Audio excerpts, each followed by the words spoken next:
What's up guys and good morning, welcome to another episode of our Blokees build. And for this one, we got a couple of builds that would not be coming from the sealed box.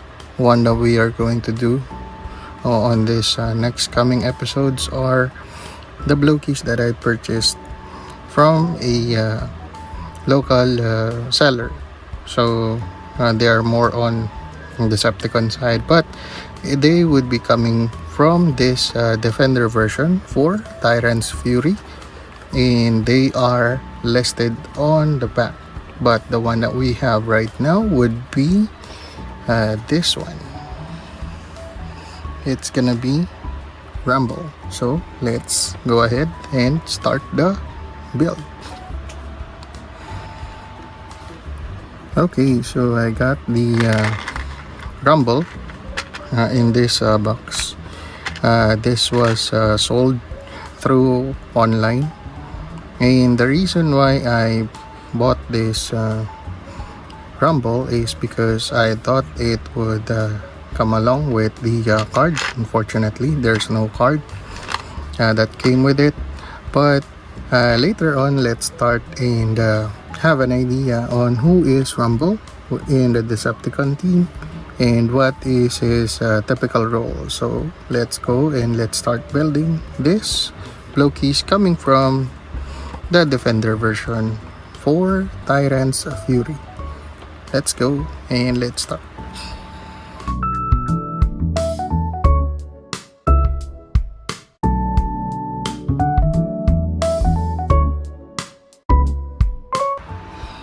Alright, so we have now the Rumble, and he is already fully built. And on this build, as we can see, he is a Decepticon and has two massive pile driver in his arms. Typically, it's not a pile driver. He has his own hands, but it transforms into pile driver. He's included on the 1986 generation 1 Transformers, the earliest one.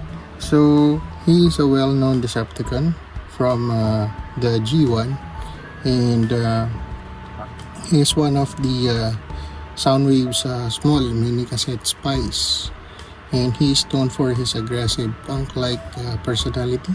His role as demolition expert, as you can see, he has this massive pile driver arm, so it sends shockwaves whenever they fight the Autobots. Yeah, so that's it for Rumble. I hope you like this video, and don't forget to like, share, and subscribe, and visit our page in Facebook, facebook.com/Ybrik Builds, and also our YouTube page, Ybrik Builds. So yeah, this is all we got for today, our Rumble episode, and see you guys next time. Peace out. Push, push, push, push.